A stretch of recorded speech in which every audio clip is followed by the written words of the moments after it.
गणेश चतुर्थी भारत के सबसे प्रसिद्ध त्योहारों में से एक है, जो अपनी भव्यता, भक्ति और अद्भुत पंडालों के लिए जाना जाता है। देश भर में, खासतौर पर मुंबई में, महाराष्ट्र में हर साल लाखों भक्त गणपति बप्पा को अपने घर लाते हैं और उनका आशीर्वाद लेने के लिए गणेश पंडालों में जाते हैं। देश भर में गणेश उत्सव बड़े धूमधाम से मनाया जाता है। इसके बाद गणेश विसर्जन होता है।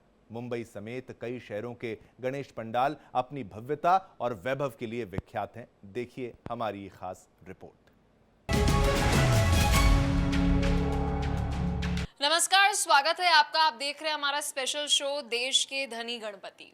ऐसा हम इसलिए कह रहे हैं क्योंकि हर साल गणेश चतुर्थी मनाई जाती है, गणेश उत्सव मनाया जाता है और अलग अलग राज्यों से हम देखते हैं भव्य और दिव्य तस्वीरें सामने आती हैं। लेकिन क्या आपने कभी सोचा है कि गणेश उत्सव के दौरान करोड़ों रुपए खर्च किए जाते हैं उस भव्य विशाल प्रतिमा के साथ साथ उस पंडाल पर भी। महाराष्ट्र की बात करेंगे, तेलंगाना के हैदराबाद की बात करेंगे और महाराष्ट्र के साथ साथ मुंबई, पुणे और नागपुर में किस तरीके से गणेश उत्सव मनाया गया उसकी बात करेंगे। हैदराबाद की तो ऐसी भी तस्वीर सामने आई जहां पर तेलंगाना के हैदराबाद में लगभग कहा जा रहा है कि 69 फीट लंबी विशाल प्रतिमा जो है वो गणेश जी की बनाई गई थी और जिसे आज विसर्जन जो है कर दिया गया है। 11 दिन आपको बता दें कि गणेश उत्सव मनाया जाता है। अगर मुंबई में लाल बागचा की बात करें तो इसका इतिहास भी बहुत दिलचस्प है।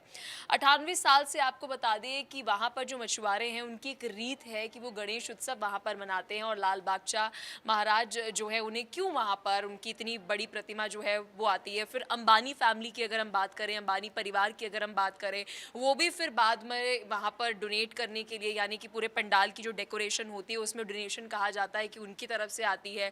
कौन से रीत रिवाज रहे हैं, लाल बागचा का क्या इतिहास रहा है, 1930 1936 में क्या हुआ था, अपने शो में आज आपको इसकी ही जानकारी देंगे। मुंबई का जीएसबी सेवा मंडल, जिसे लोग देश का सबसे अमीर गणपति कहते हैं। देखिए 1955 में कर्नाटक की गौड़ सारस्वत ब्राह्मण कम्युनिटी ने ये गणपति स्थापित यहाँ पर किया और तब जो मूर्ति हुआ करती थी वो महज जो है 14 इंच की हुआ करती थी, लेकिन आज ये पंडाल देश भर में भव्यता के लिए जाना जाता है। देखिए इस बार 2025 की अगर हम बात कर ले तो गणपति को करीब 69 किलो जो है वो सोना चढ़ाया गया है। इसी के साथ 336 किलो चांदी से सजाया गया। सिर्फ यही नहीं, पूरे पंडाल और गणपति जी का जो बीमा है वो भी कराया गया है और ऐसा जो है अक्सर होता नहीं है कि किसी भी पंडाल या गणपति का जो है बीमा कराया जाए, लेकिन 474 करोड़ रुपए से ज़्यादा का जो है ये बीमा कराया गया है। यहाँ की देखिए एक खासियत यह है कि पूरी की पूरी मूर्ति जो है वो पर्यावरण के अनुकूल है, यानी कि इको फ्रेंडली है।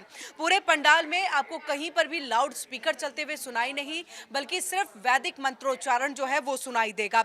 और यहाँ भक्त सिर्फ आभूषणों की चमक देखने नहीं आते, बल्कि एक आध्यात्म का और एक शांति का अनुभव भी जो है वो लेने के लिए इस पंडाल में बप्पा के दर्शन के लिए पहुँचते हैं। देखिए हर साल लाखों की संख्या में जो श्रद्धालु हैं वो दर्शन के लिए पहुंचते हैं और दान में सोना, चांदी, नगद, ये तमाम चीज़ें जो है उनकी तरफ से चढ़ाए जाते हैं। और ऐसा कहा जाता है कि बप्पा की कृपा यहाँ सिर्फ भक्तों की मुरादें जो है वो पूरी करने तक सीमित नहीं है, बल्कि शिक्षा और स्वास्थ्य जैसे सामाजिक कामों तक भी पहुंचती है। यही वजह है कि जीएसबी सेवा मंडल सिर्फ अमीर गणपति नहीं, बल्कि एक तरह से कहे तो समाजसेवी गणपति भी कहलाते हैं।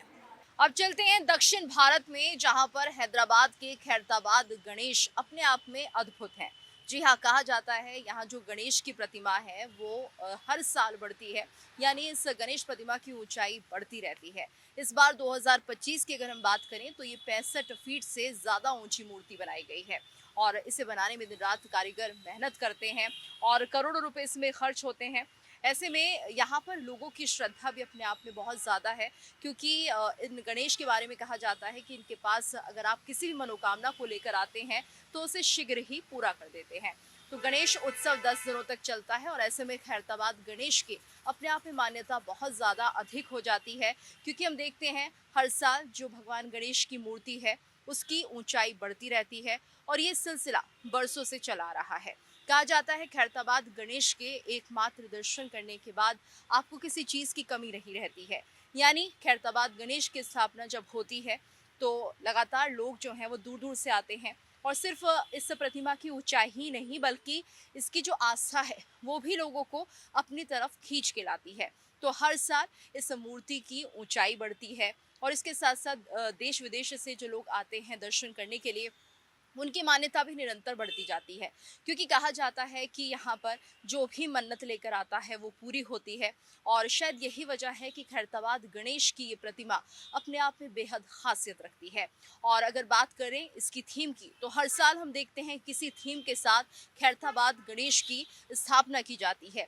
इस बार की जो थीम है वो है समुद्र मंथन, जिसमें दैत्य और दानव दोनों दिखाई देते हैं, साथ ही अमृत कलश भी दिखाई देता है। तो शायद यही वजह है कि दूर दूर से जो लोग हैं वो इस गणेश के दर्शन करने के लिए आते हैं। तो खैरताबाद गणेश की जो महिमा है वो अपरंपार है। कहा जाता है कि धीरे धीरे जो मूर्ति बनाई जाती है उसका आकार बढ़ता हुआ दिखाई देता है, यानी कभी भी जैसे कि इस बार 65 फीट की मूर्ति की स्थापना की है, तो आने वाले वर्षों में हम देखेंगे चाहे थोड़ा ही इसे बढ़ाया जाए लेकिन इस मूर्ति के आकार को बढ़ाया जाता है।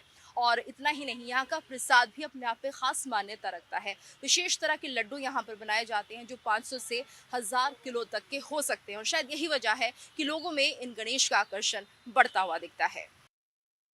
मुंबई का नाम आते ही सबसे पहले क्या याद आता है? लाल बागचा राजा। 1934 में जब इसे स्थापित किया गया था तो वहां पे मजदूर वर्ग की एक उम्मीद का प्रतीक था। आज ये देश का सबसे लोकप्रिय गणपति है। इसे बहुत सारे नामों से भी बुलाया जाता है, इच्छा पूरी करने वाले गणपति भी बुलाया जाता है। लाखों लोग यहाँ 12 से 14 घंटे तक लंबी लाइन लगा के रखते हैं सिर्फ एक झलक पाने के लिए। यहाँ का चढ़ावा भी हमेशा सुर्खियों में रहता है। सोना, चांदी और रुपए के फॉर्म में यहाँ सब कुछ मिलाकर करोड़ों तक का एक पूरा जो चढ़ावा है वो इकट्ठा किया जाता है। इसे ट्रस्ट कई सामाजिक काम में भी इस्तेमाल करती है। लाल बागचा राजा सिर्फ गणपति नहीं बल्कि मुंबई की संस्कृति का एक पहचान भी है। यहाँ हर साल बॉलीवुड सितारे, नेता, अभिनेता सब के सब यहाँ पे आते हैं और सोशल मीडिया पे जब वो अपना पोस्ट शेयर करते हैं गणपति के लेकर तो वो बहुत वायरल हो जाता है और सुर्खियों का एक विषय बन जाता है। लाल बागचा राजा सिर्फ गणपति नहीं बल्कि मुंबई का, जैसे हमने बोला, एक संस्कृति, एक उनके उसके थ्रू जाना जाता है। इसी वजह से इसे सिर्फ मुंबई का नहीं बल्कि पूरे भारत का सबसे लोकप्रिय गणपति भी कहा जाता है। अब 12 से 14 घंटे जब लाइन लगती है, लोगों के अंदर एक उत्साह होता है कि हम एक बार बस बप्पा के दर्शन कर लें, हमारी मनोकामनाएं पूरी हो जाएं। ये वहाँ के बारे में बोला भी जाता है, अभी से नहीं, 1934 उसकी स्थापना के बाद से। गणपति बप्पा मोरया। अब चलते हैं पुणे, जहां श्रीमंत दगड़ू शेठ हलवाई गणपति जी का दरबार सजा है। और ये आपको बता दें बहुत पुराना दरबार, ये पंडाल लगभग 100 साल से भी ज्यादा पुराना है। और इसकी शुरुआत जो की गई थी वो एक दगड़ू शेठ हलवाई के द्वारा की गई थी, उसके बेटे की, यानी उनके बेटे की मृत्यु के बाद यहाँ पर गणपति जी को स्थापित किया गया था। ये कहानी बहुत पुरानी और ये कहानी बहुत रोचक। आपको बता दें आज ये गणपति जो है ये पुणे का सबसे प्रसिद्ध और धनी गणपति हैं। उनको सबसे धनी और प्रसिद्ध गणपति जी के रूप में माना जाता है। इस वक्त महाराष्ट्र में हर ओर जय गणपति बप्पा मोरया, यही जयकारे चल रहे हैं। और ये सबसे प्रसिद्ध और धनी गणपति में से एक यहाँ पर दगड़ू शेठ जी हलवाई गणपति जी की ये दरबार की बात हम कर रहे हैं, उनकी मूर्ति की बात हम कर रहे हैं। यहाँ की मूर्ति जो है वो सोने और हीरे जवाहरात से सजी होती है। और आप सोच लीजिए, जिसे जो ट्रस्ट है उसका भी इस्तेमाल भी आपको बताऊंगा। हर साल इसमें करोड़ों का चढ़ावा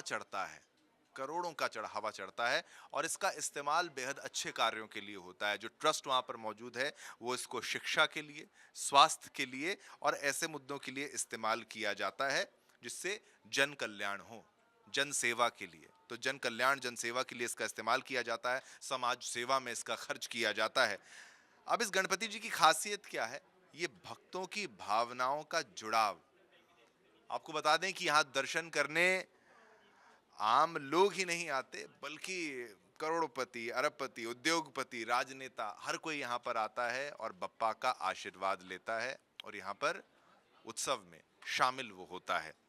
अब पुणे की पहचान माने जाने वाले इस गणपति जी को देखकर सचमुच ऐसा लगता है कि जैसे आस्था और वैभव का एक साथ जो है वो चमत्कार होता हुआ आपको नजर आएगा। तो गणपति बप्पा जो हैं वो सभी पर अपनी कृपा जो है वो बरसा रहे हैं और सभी को आशीर्वाद वो देते हैं।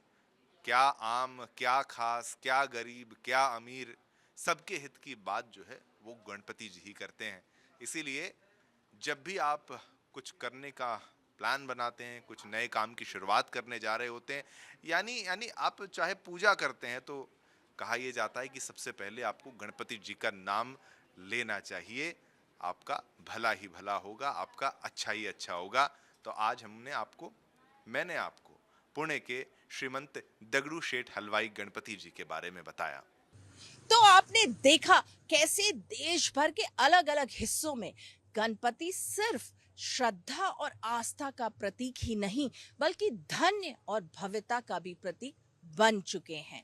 मुंबई के जीएसबी सेवा मंडल से लेकर पुणे के हलवाई समिति तक हर पंडाल की अपनी एक अनोखी कहानी है। कहीं गणपति सोने चांदी से सजे हुए हैं तो कहीं उनकी ऊंचाई आसमान को छू रही है, कहीं करोड़ों का बीमा करवाया गया है तो कहीं भक्तों का अटूट विश्वास ही उनकी सबसे बड़ी ताकत है। लेकिन एक बात हर जगह समान है, भक्तों की आस्था।